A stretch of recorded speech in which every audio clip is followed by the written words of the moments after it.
Welcome back, Warriors of Wisdom. Today we're diving deep into one of history's most epic showdowns, David versus Goliath. But we're not just telling the old story, we're uncovering the hidden strategy, the psychological masterclass that allowed an underdog to topple a giant. Forget what you think you know about brute force. This is the story of how a brilliant mind game won an impossible battle.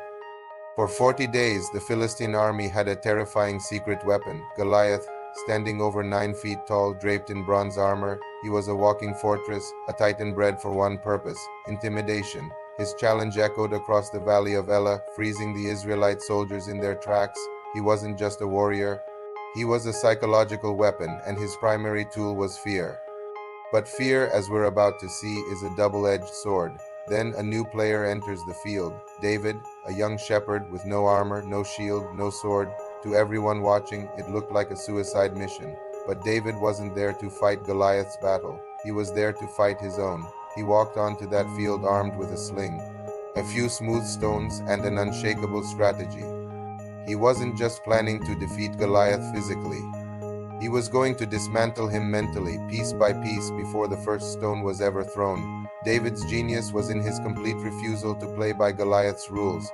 The giant expected a champion, an equal in armor and stature, to meet him in close quarters combat. That was his arena, his comfort zone. David denied him that. By choosing a sling, David transformed the battlefield. He turned a duel into a long-range engagement, forcing the heavily armored, slow-moving giant into a scenario he was utterly unprepared for. Goliath was a master of close combat. David made sure the fight never got close. Imagine the scene. David stands there, calm and confident, rejecting the king's own armor because it wasn't his. This wasn't arrogance. It was a message. It told Goliath and everyone watching, I'm not playing your game. Every action was calculated to disrupt Goliath's expectations and fuel his rage.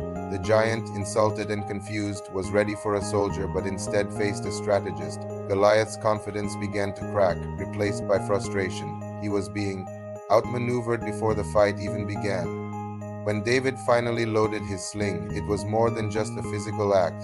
It was the final move in a perfectly executed psychological checkmate. The stone that flew through the air wasn't just a projectile. It was the physical manifestation of David's superior strategy. Goliath had already lost the battle in his mind the moment he underestimated his opponent, the moment he let his anger cloud his judgment. David didn't just defeat a giant. He defeated a mindset, and that is the timeless lesson from this ancient battlefield. True victory isn't always won with the biggest muscles or the sharpest sword. It's won by understanding your opponent's psychology, mastering your own mind, and having the courage to rewrite the rules of the game. It's about turning your supposed weaknesses into your greatest strengths.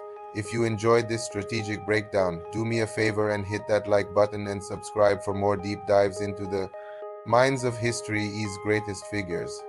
Let me know in the comments who you think we should analyze next. Until then, stay sharp and stay strategic.